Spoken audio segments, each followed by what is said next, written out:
Hello everyone, welcome back to our channel. First మన ఛానల్ని చూస్తే ఖచ్చితంగా సబ్స్క్రైబ్ చేసుకుని బెల్ ఐకాన్ క్లిక్ చేయండి. ఈ రోజు అయితే మా రిలేటివ్స్ అందరం కలిసి బీచ్కి వెళ్తున్నాము.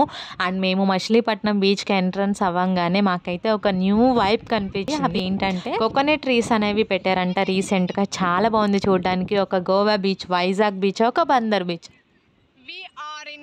మచిలీపట్నం బీచ్ బ్యాక్గ్రౌండ్ చూసారా, అదంతా ఆర్టిఫిషియల్ కాదు, రియల్ గా చెట్లు అయితే పెట్టారనమాట రీసెంట్ గా. చాలా బాగుంది కదా, ఎందుకంటే పోర్ట్ కూడా మనకి చాలా అంటే చాలా ఫాస్ట్ గా బందర్ పోర్ట్ రెడీ అయిపోయిందనే చెప్పొచ్చు. ఎందుకంటే కొన్ని మంత్స్ లోనే చాలా అంటే సముద్రం మధ్యలోకి రోడ్డు, అటు ఇటు సముద్ర పాలలు. అబ్బబ్బా, ఆ వ్యూ ఎంత బాగుండేది చూడడానికి.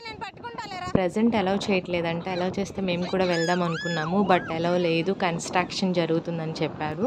అలా కన్స్ట్రక్షన్ జరగడం వల్లే ఈ బీచ్ మొత్తం కూడా చాలా మురికి వాటర్ లాగా వచ్చేసినాయి. అసలు వైట్గానే లేవు, అంతా బ్లాక్గా క్లియర్గా కనిపిస్తున్నాయి అనమాట, మురికి వాటర్ లాగా. ఇంకా ఏం చేయడం, ఆ వాటర్లోనే ఫుల్గా దొల్లాడేసి ఎంజాయ్ చేశారనమాట. ఇంకా హైదరాబాద్ నుంచి మా హస్బెండ్ వాళ్ళ సిస్టర్స్ వాళ్ళు కూడా వచ్చారు కదా, ఇంకా వాళ్ళు, మా ఆయన, ఇంకా మా అత్త వాళ్ళ పిల్లలు అందరూ ఫుల్గా ఎంజాయ్ చేశారు. అండ్ ఈ సమ్మర్లో ఆ బీచ్లో చల్లగా వాటర్లో ఆడుకుంటూ ఉంటే ఎంత బాగుందో అసలు. ఆ ఫీలింగ్ సూపర్ అనమాట. దట్టు సమ్మర్ హాలిడేస్ కదా, ఇంకా చాలా క్రౌడ్ ఎక్కువగానే ఉంది. అండ్ హార్సెస్ అయితే నేను లాస్ట్ టైం వెళ్ళిన దానికన్నా ఈసారి చాలా హార్సెస్ ఉన్నాయి, ఒక 10-12 వరకు ఉన్నాయి. అంటే చాలా కేర్ఫుల్గా ఉండాలి. నేను జనవరి మంత్లో చర్చ్ మెంబర్స్ అందరితో కలిపి వెళ్ళాను. చాలా లోపలికి ఉంది బీచ్, బట్ ఈసారి మాత్రం చాలా ముందుకు వచ్చేసింది. అండ్ అప్ అండ్ డౌన్స్ చాలా ఎక్కువ ఉన్నాయి. చిన్నపిల్లలు, పెద్దవాళ్ళు, అన్ని ఏజ్ గ్రూప్స్ వాళ్ళు ఉంటారు కదా, లాగేస్తూ ఉంటుంది అనమాట బీచ్ అనేటప్పుడు. కానీ జాగ్రత్తగా ఉండండి. అండ్ ఒక్కొక్క ప్లేసెస్లోనేమో జస్ట్ కాలర్ బోన్ దాకా, అండ్ కొన్ని ప్లేసెస్లోనేమో జస్ట్ నీళ్ళెంత వరకు కూడా రావట్లేదు వాటర్, అలా ఉంది.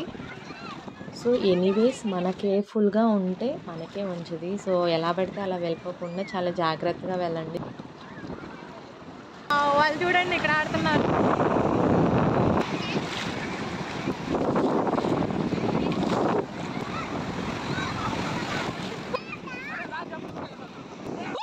ఇంకా లోపలికి వెళ్ళిపోయారు మా హస్బెండ్ వీళ్ళందరూ కూడా. ఎందుకంటే ఎంత లోపలికి వెళ్ళినా సరే ఇంకా కొంచెం మెరగ్గా ఉన్న ప్లేస్లోనే వాళ్ళు ఆడుకుంటున్నారు.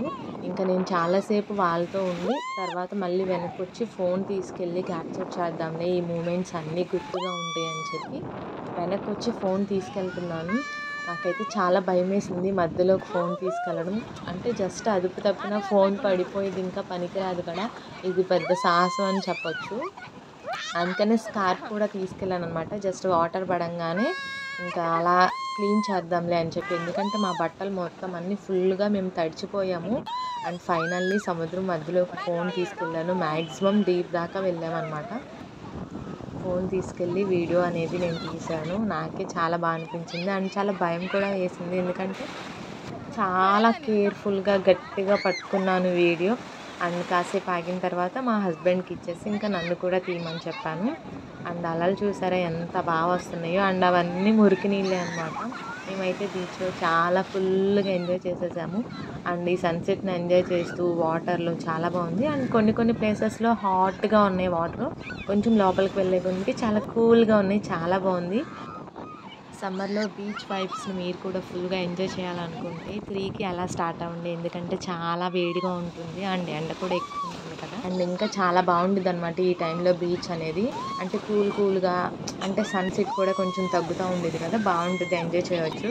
అండ్ సమ్మర్ హాలిడేస్కి మీరు మచిలీపట్నానికి వచ్చినా, లేదంటే ఎలక్షన్ ఓటు వేయడం కోసం ఎవరైనా వాళ్ళ సొంత ఊర్లకు వస్తారు కదా, ఒకవేళ మచిలీపట్నం వచ్చుంటే మచిలీపట్నం బీచ్ని విజిట్ చేయండి. And Bandar beach new plantation ట్రీస్ని కూడా ఒకసారి మీరు కూడా విజిట్ చేసి ఎంజాయ్ చేసి ఫొటోస్, వీడియోస్ తీసుకుని పబ్లిసిటీ చేయండి. అండ్ అలా చేస్తే బందర్ పోర్ట్ కూడా చూడొచ్చు. అండ్ ఈ వీడియో మీకు నచ్చితే ఖచ్చితంగా like and share, subscribe. Thank you for watching. ఏం కావాలి? ఐస్ క్రీమ్ మర్చిపోయాను.